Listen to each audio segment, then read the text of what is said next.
কাছাড় জেলার লক্ষ্মীপুর বিধানসভা কেন্দ্রের সোনাই সীমান্তবর্তী বোয়ালি চেংজুর গ্রাম পঞ্চায়েত এলাকার বড় এক অংশে নেই পানীয় জল এবং ন্যূনতম চলার মতো রাস্তা। স্বাধীনতার অমৃতকাল চললেও বৃহত্তর হাতিকুড়ি নয়াগ্রাম এবং নয়াগ্রাম এলাকার কয়েক হাজার পরিবার পানীয় জল থেকে বঞ্চিত, নেই চলাচলের রাস্তা। অথচ দীর্ঘ কয়েক বছর থেকে এলাকাবাসী রাস্তা এবং পানীয় জলের দাবিতে বারবার আন্দোলন করেছেন। শরণাপন্ন হয়েছেন পঞ্চায়েত স্তর থেকে সংসদ স্তর পর্যন্ত জনপ্রতিনিধিদের কাছে, কিন্তু কোনো ফল হয়নি। বিজেপি আমরা যে পঞ্চায়েতেও আমরা কইছেন যে তোমরা এখানে পিএইচি হইব, কিন্তু সার্ভে সব গেছে, কিন্তু এখনো কোনো পিএইচি লাইন হইছে না। রাস্তাঘাট নাই, মেটেরিয়াল নেওয়ার কোনো সুযোগ নাই, মানুষ মরের। আমরা কোনো সরকারও দোষী না, আমরা মনে করি নসিবর দোষ নাকি জানি, এর কারণে আমরা দীর্ঘদিন যাবতীয় যার গ্রামের মধ্য দিয়ে বয়ে যাওয়া নালা থেকে ব্যবহার করছেন জল এবং পানীয় জলের ভরসা বলতে গ্রামের 2-1টি কুয়া। পাশ দিয়ে যে নালাটা বয়ে গেছে, উজান থেকে বৃষ্টির মৌসুমে এই নালা দিয়ে বয়ে আসে মলমূত্র সহ মৃত পশু।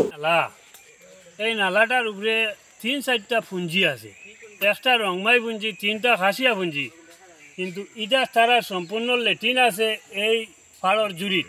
যেমনে বৃষ্টি হইল এমনি এই নদী বা এই লেট্রিনের জল নামে।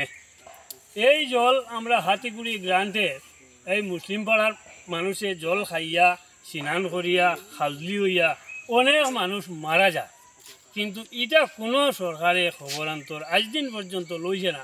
দীর্ঘ আজ 35-40 বছর থেকে আমরা এই যে নদীর জল নামের এটা যে কোনো এমএলএ পঞ্চায়েত আমরা আইলেও হয় যে আমরা দন দৌলত কোনটা দিও না, আমরা রাস্তা আর জলের ব্যবস্থা আজ দিন পর্যন্ত কোনো সরকারে আমরা এটা দেখছি না। লোকসভা নির্বাচনে বঞ্চিত এই এলাকার জনতা বড় সিদ্ধান্ত নিতে পারেন। আমাদের একটাই দুঃখ, রাস্তা নিয়ে আমরা অনেক সমস্যায় আছি। অনেক এমএলএ অনেক পঞ্চায়েত হয়, কিন্তু আমাদের রাস্তাঘাট হয়নি, এটা দুঃখ। আমাদের পঞ্চায়েত প্রতিনিধিকে আমরা ভোট দিয়ে জিতাইছি 22 কোটার ঘরে, আজকে আমাদের প্রতিনিধি পঞ্চায়েতের 3 তলা ফ্ল্যাট হয়েছে।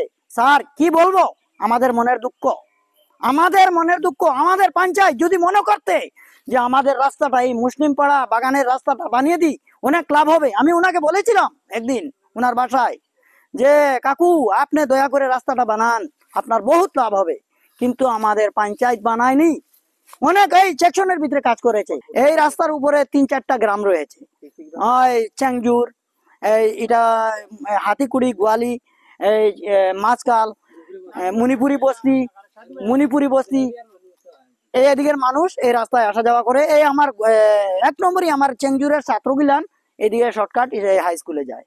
তো বর্ষাকালে এই রাস্তায় এতটা জল হয়, এতটা জল, একজন মহিলা মানুষ যদি স্টোরে চাল আনতে যাইতে হয়, তো একটা মহিলা মানুষ এতটা কাপড় উঠায়। শিশুরা তো আর বর্ষাকালে ওনাদের স্কুল বন্ধ, এই ছোট ছোট বাচ্চাগুলো স্কুল বন্ধ, কোন মা আর কোন বাবাই দিবে, জলে ভাসিয়ে চলে যায় যদি, তো স্কুল বন্ধ।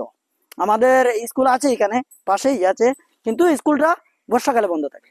জিপি প্রেসিডেন্টকে বলেছি এবং আমাদের বিধায়ককে অনেকবার বলা হয়েছে, কিন্তু বিধায়ক একদিন আমাকে এই নাচ করে বলেছেন যে এনার্জিয়াস নাই, 14 ফাইন্যান্স নাই, এরকম বলেছে 250-300 লোকের সামনে।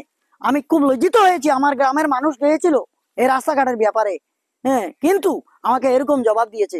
আমাদের এই সাংসদ আমাদের রাজদীপ রায় ছিলেন, কিন্তু আমরা এইটাই দুঃখিত যে আমরা কি অপরাধ করেছি ভোট দিয়ে আমাদের রাস্তাঘাটের উন্নয়ন হয় নাই। আর ভোট চাইতে হলে এই যে আমাদের রাস্তাঘাট, এটা তো আগে সমস্যা, আপনারাও দেখছেন, ওনারাও দেখবেন, আমরা নিজে হাঁটিয়ে দেখাবো।